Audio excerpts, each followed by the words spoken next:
여러분들 모두는 사실은 귀족처럼 살고 싶을 겁니다. 근데 왜 어떤 사람은 귀족처럼 살고 어떤 사람은 귀족처럼 살지 못하는가? 그것은 여러분 마음속에 귀족 같은 마음이 아직은 부족한가 아닌가 하는 생각이 듭니다. 많은 사람들은 자기가 눈앞에 보이는 것만, 그러니까 현재만 보는데 사용합니다. 현재만 보고 눈앞의 것만 따지다 보면은 항상 잊고 있는 게 과거와 미래를 잊게 되는 거죠. 그러다 보니까 이 눈을 통해 보는 세상은 뭐냐면 현재밖에 못 보고 눈에 보이는 것이 세상이 전부인 것처럼 생각이 들고 그렇게만 알고 살아가는 겁니다. 그것이 여러분의 운명을 만드는 것이죠.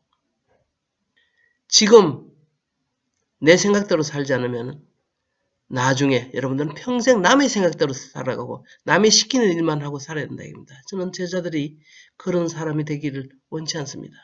여러분이 많은 사람을 건드리고 여러분의 뜻을 이루기 위해서 많은 사람을 고용하고 활용하고 같이 일하는 그런 사람이 됐으면 좋겠습니다. 그것이 더 멋지지 않습니까? 그게 귀족 아닙니까? 귀족은 자기가 할 일은 몇 가지 중요한 것만 하고 나머지는 다 남을 시키는 겁니다. 월급을 주든 권위를 통해서든 그러니까. 그래서 나는 여러분에게 마음의 눈을 다시 뜨라고 다시 한번 이야기하고 있습니다. 여러분 어린 왕자라는 책을 아시죠? 생텍쥐베르가 쓴 프랑스의 문호인 생텍쥐베르가 쓴 이 어린 왕자. 어린 왕자가를 우리에게 말해주는 것이 뭘까요? 생텍쥐베르는 어린 왕자라는 이 조그마한 소설책을 통해서 무엇을 얘기할까요? 여기서 이야기한 것은 크게 두 가지입니다. 중요한 것은 눈에 보이지 않는다 얘기입니다. 핵심적인 것은 눈에 보이지 않는다 얘기입니다. 여러분이 가장 필요하고 가장 중요하다고 생각한 것은 여러분 눈으로 볼 수가 없어요. 여러분 마음으로 봐야 되는 겁니다. 그것이 바로 이 생텍쥐베르가 어린 왕자를 통해서 이야기하는 겁니다. 그리고 두 번째 다른 것은 뭐냐? 불어는 아프리부아제라는 얘기입니다. 길들여진다 얘기입니다. 여러분들은 여러분들 주변에 여러분 친구들하고 어떤 관계입니까? 서로 길들여진 관계입니다. 이 생텍쥐베르는 어린 왕자를 통해서 이런 이야기를 하고 있습니다. 무서운 또는 무서울 수 있는 여우가 친구가 되다 보니까 어린 왕자는 이 보리밭을 지날 때 그 금빛 보리 이삭들이 출렁이면 이 여우의 이 깃털을 생각한다. 깃털이죠. 뭐라 하죠? 즉 다시 말해서 우리가 누구하고 친해지기 위해서는 갑자기 이루어지는 건 아닙니다. 서로 길들여지는 과정이 필요합니다. 처음에는 저 멀리서 쳐다보고 있다가 조금씩 더 가까워지다가 나중에는 서로가 정이 들고 서로 길들여진다. 그러면 서로를 그리워하고 서로를 생각하고 서로를 갖다가 도와주려고 애를 쓰고 이것이 바로 아프리부아제, 길들여진다는 이야기입니다. 여러분은 과연 무엇에 길들여지고 있는가를 가만히 생각해 보십시오. 여러분의 인생, 여러분의 생활은 과연 무엇에 길들여지고 있는가? 적당히 생활하는데 길들여지는가? 아니면 새로운 삶을, 가치 있는 삶을 찾는 데 길들여지는가? 그것이 바로 마음의 눈입니다. 그래서 그 마음의 눈이 가진 능력의 차이가 여러분의 인생과 미래를 결정한다. 이해가십니까? 결국은 그 마음의 눈이 세상을 밝게 보면은 긍정적인 사람이 되고요. 세상을 어둡게 보면 모든 것이 불만스럽습니다. 똑같은 것을 보고도 긍정적으로 보는 것, 부정적으로 보는 것이 같은 사람 관점에 따라서 행복할 수도 있고 불행할 수 있다. 이 그림에서 나오다시피 사람들은 너를 싫어한다. 사람들은 그때서 이야기하는 사람들은 누굽니까? 불특정 다수 아닙니까? 모든 사람이 여러분을 싫어할까요? 모든 사람이 여러분을 좋아할까요? 그렇지 않습니다. 세상에는 좋은 사람도 있고 나쁜 사람도 있고 좋은 일도 있고 나쁜 일도 있고 이런 것들이 모여서 세상을 흘러가게 만들고 여러분의 그 인생의 구성을 하게 된 겁니다.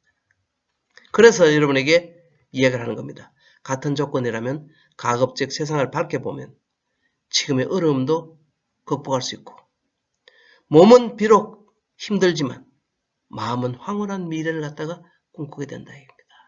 황홀한 미래. 여러분이 꿈꾸고 싶은 미래 아닙니까? 여러분의 미래가 황홀했으면 좋지 않겠습니까? 그래서 미래를 보는 눈을 가진 사람만이 행복한 삶을 꾸려갈 수 있다. 제가 하는 핵심적인 이야기는 골격은 똑같습니다. 여러분, 미래를 보는 눈을 가지십시오. 그래야지만 여러분은 앞으로 평생이 행복해질 수 있다. 앞서 이야기했다시피 많은 사람들이 기적적이라는 표현을 갖다가 좋아하거나 부러워합니다. 여러분 친구들이, 여러분 주변의 사람들이 여러분을 기적적이다 하면 여러분 좋지 않습니까? 이걸 싫어할 사람 아무도 없겠죠?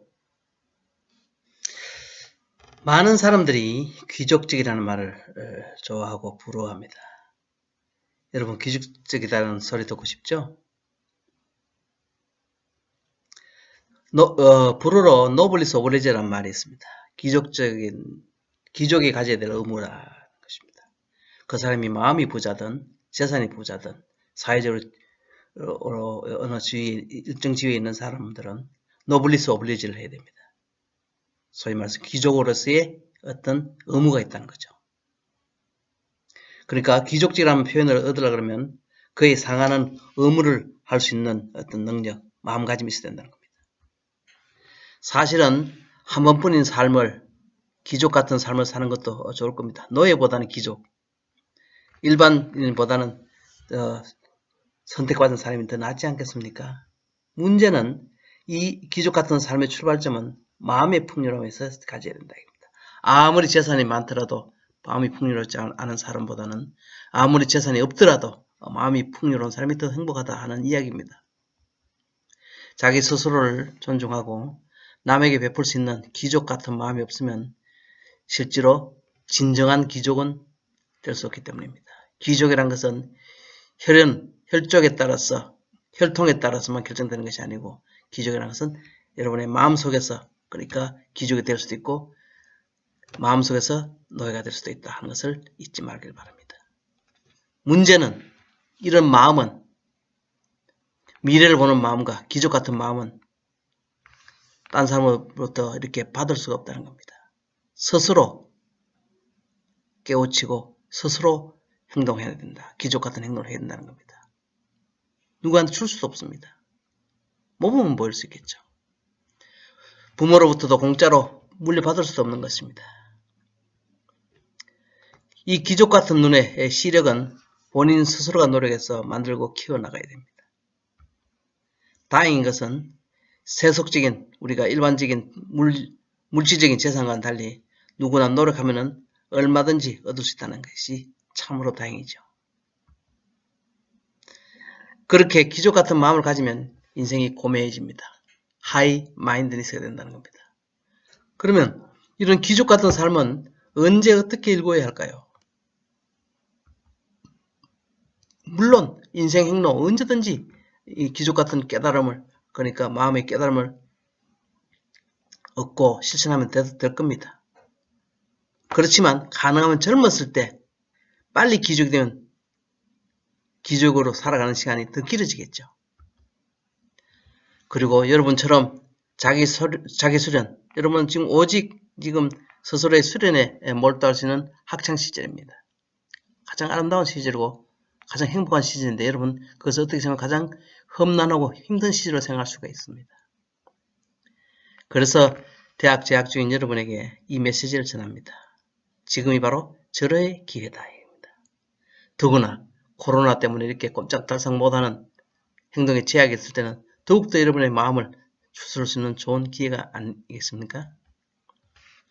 그래서 대학 캠퍼스에 오기 전까지 나에게 주어졌던 생활 환경과 나의 행동을 돌이켜보면 지금 현재의 상황이 우연이 아닌 필연이었다 하는 사실을 깨닫게 됩니다. 아마 제가 이야기해서 자기 보고서를 써본 학생들은 뭐 그 한 페이지를 쓰든 두 페이지를 쓰든 그것을 쓰겠다고 마음먹고 마음을 정돈하는 순간 벌써 이런가 뭔가 얻고 깨달음이 있었을 걸로 저는 생각합니다. 그래서 중요한 것은 지금입니다. 지금 현실을 여러분 눈앞에 보이는 두 눈으로만 보지 말고 여러분의 재능과 미래의 꿈을 오늘부터라도 당장 한번 잘 새겨보라 합니다. 나의 새로운 미래를 만드는 꿈과 희망의 인생 설계를 해보시기 바랍니다. 그것이 바로 고상함을 넘어서 고매한 인생을 사는 출발점이기 때문에 그렇습니다.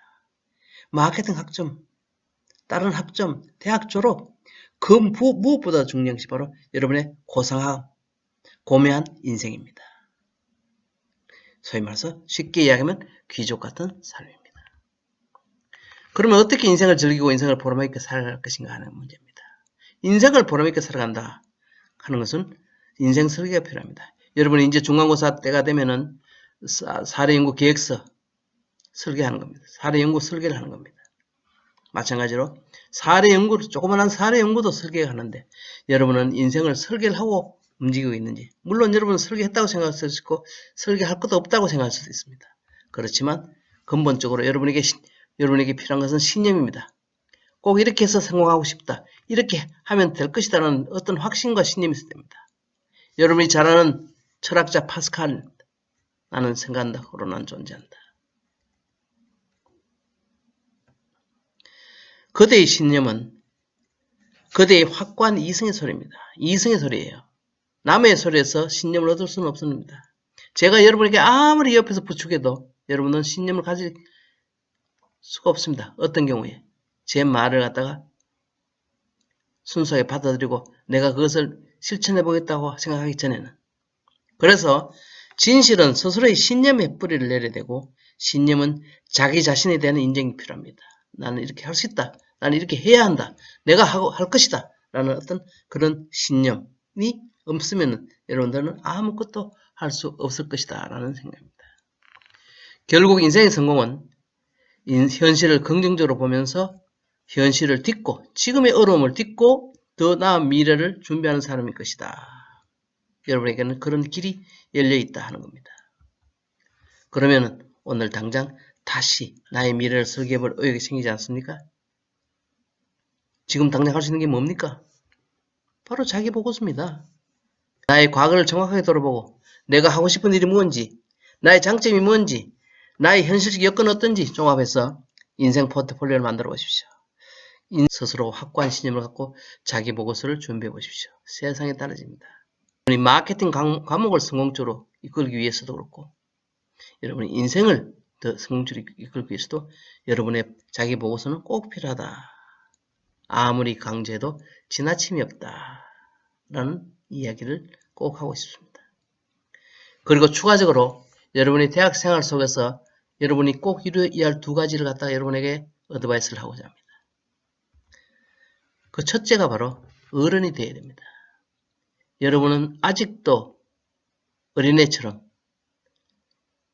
어떤 일을 스스로 해결하지 못하고 남에게 의존하고 자립적으로 생각하지 못하고 의타적이고 내가 할 일을 내가 하지 못하고 남에게 도움을 꼭 받아야 되고 나의 주변 내 생활을 갖다가 내가 결정하지 못하고 이것은 평생 이렇게 사는 사람도 있습니다.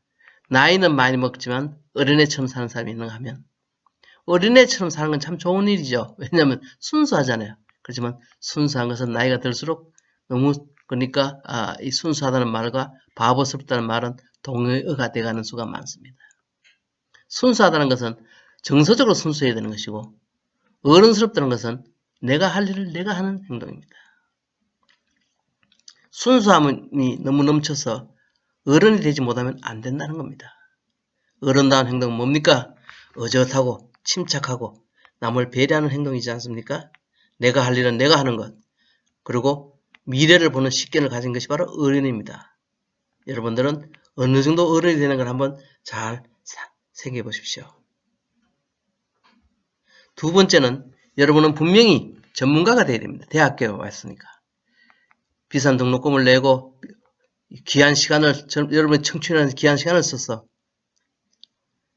이 공부하는 이상은 여러분이 추구하고자 하는 그 직업세계, 천직에서 여러분이 최고가 되어야 된다. 입니다.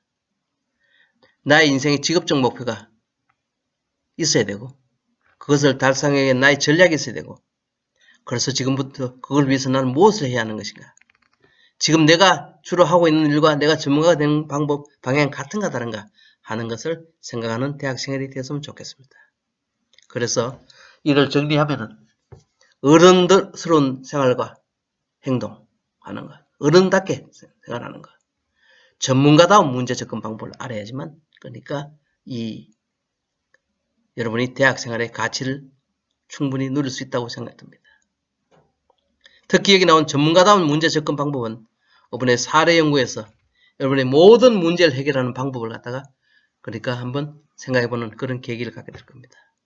여러분이 사례 연구를 하게 되면 문제 해결 능력을 갖게 되는 것이고, 그것도 다른 친구들의 문제 해결하는 방법을 보고 배우기도 하고 벤치마킹하기도 하고, 여러분이 앞으로 겪게 될 학문적인, 생활적인, 가정적인, 사회적인, 국가적인 또는 스스로에 대한 미래에 대한 의사결정을 할 때도 이런 문제 해결, 내가 추구하는 바와 나에게 주어진 과제가 어떻게 해결해 갈 것인가 하는 것이 바로 인생이다 하는 것을 잊지 말기를 바랍니다.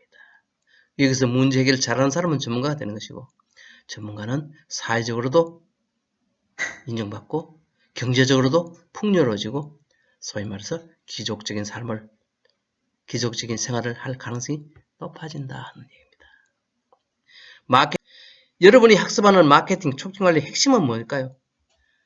바로 개인적 성숙과 전문가적 시각을 갖춘 데 도움을 주는 도구입니다. 마케팅은 의사결정입니다. 물건을 사는 의사결정, 어떤 일을 하는 의사결정, 광고를 하는 의사결정, 판촉을, 사람을 관리하는 의사결정, 모든 의사결정을 종합적으로 하고 있다입니다. 그러다 보니까 여기에 여러분들이 시각을 좀 달리해서 책 한 권에 마케팅이라는 전문 서적 속에 나오는 그 내용의 지식을 갖다가, 정보를 갖다가 집착하지 말고 마케팅을 통해서 나는 어떻게 개인적 성숙과 전문가적 시각을 가질 것인가 라는 것을 가져주기를 부탁을 합니다. 마케팅은 여러분의 성별이나 나이나 전공이나 상관없습니다. 세상사 모든 일에 대한 지혜로운 사고와 정확한 판단에 도움을 줄 수 있다입니다. 사례 연구가 그냥 숙제를 한다고 생각하지 마십시오. 나는 이 회사의 내가 사장인데, 이 회사의 마케팅 담당자인데, 그러면 이런 문제를 내가 어떻게 해서 성공할 것인가? 이런 문제를 어떻게 해결할 것인가? 내 생각과 이 사람의 생각은 어떻게 다른가? 이 사람들은 왜 성공했는가? 나도 만약 그런 상황이면 그렇게 판단했을까? 그렇게 의사결정했을까를 생각하면서 그 사례를 보면은 여러분의 식견은 점점점 더 성숙되고 높아질 수 있다입니다. 왜냐? 마케팅은 플래닝, 임플리먼테이션, 컨트롤. 소위 말해서 계획을 짜고 실천하고 수정본. 인생도 똑같지 않습니까? 인생 설계를 하고 그것을 설계에 따라서 실천해보고 잘못된 걸 고쳐나가는 것이 바로 이 시스템입니다. 그래서 중요한 건 뭐냐? 첫 번째는 학습을 해야 되고, 여러분들이 지금 혹시나 그럴 학생이 없지만 마케팅 책 한 권도 읽지 않고 교재가 안 정해져 있다고 그냥 인터넷 인강만 듣고 있으면 학습이 제대로 되겠습니까? 여러분, 저한테 듣는 일주일에 몇 시간의 어떤 이런 영상 강의로 여러분 이해할 수 있습니까? 모든 것을. 여러분, 최소한 한 권의 마케팅 책을 독파해 보기 바랍니다. 학습을 해야 돼요. 여러분이 사례 연구할 때도 사례 연구, 나는 광고를 하겠다. 나는 제품 전략을 했다. 근데 제품 전략을 모르는 사람이 어떻게 제품 전략을 하다가 그러니까 수립합니까? 광고 전략을 모르는 사람이 어떻게 광고 전략을 수립합니까? 그래서 여러분은 일단 학습이 필요합니다. 여러분 학생입니다. 여러분이 선택한 주제를 중심으로 학습을 해보세요. 특히 모든 걸 다 한 번은 전체로 알아야 되지만 그 중에서 여러분이 문제를 해결하고자 하는 그 부분을 갖다 학습을 하라 이겁니다. 그래서 이해를 해야 돼요. 머릿속에. 내가 그걸 알고 그 관점을 갖고 조사를 하고 정리하고 분석, 판단하는 겁니다. 그래서 의사결정하는 겁니다. 여러분 보십시오. 의사결정 이전에 학습, 이해, 조사, 정리, 분석, 판단, 그래서 그것이 의사결정이 되는 겁니다. 여러분 물건 사는 것도 이런 전체적인 과정 속에서 이루어진 겁니다. 여러분 결혼하는 것도, 여러분이 사회에서 어떤 모든 활동들을 하는데, 여러분 동창회를 하는 것도 전부 다 여러분에게 이런 과정이 필요합니다. 학습을 해야 됩니다. 먼저 그게 무엇인지를 알아야 돼요. 그래서 이해를 해야 돼. 그래서 내가 하고자 하는 걸 조사하고 정리 분석해서 그 다음에 판단을 해야 됩니다. 앞에 있는 것이 빠지면 빠질수록 여러분의 판단은 엉터리 판단이 될 가능성이 높고 실패하는 판단이 될 가능성이 높다는 것을 결코 잊지 말기를 바랍니다. 여러분들이 제가 만약에 마케팅의 세부적인 내용에다 집착을 하게 되면 그것이 마케팅인 걸 생각하는 겁니다. 그보다는 제가 이렇게 인트로로 여러분에게 강의하는 내용이 더욱더 여러분의 시각을 넓히고 여러분의 시각을 더 정확히 하는데 도움이 될 걸로 저는 생각이 됩니다. 제발 우리의 꿈과 미래를 같이 그려볼 수 있도록 같이 노력해 봅시다. 감사합니다.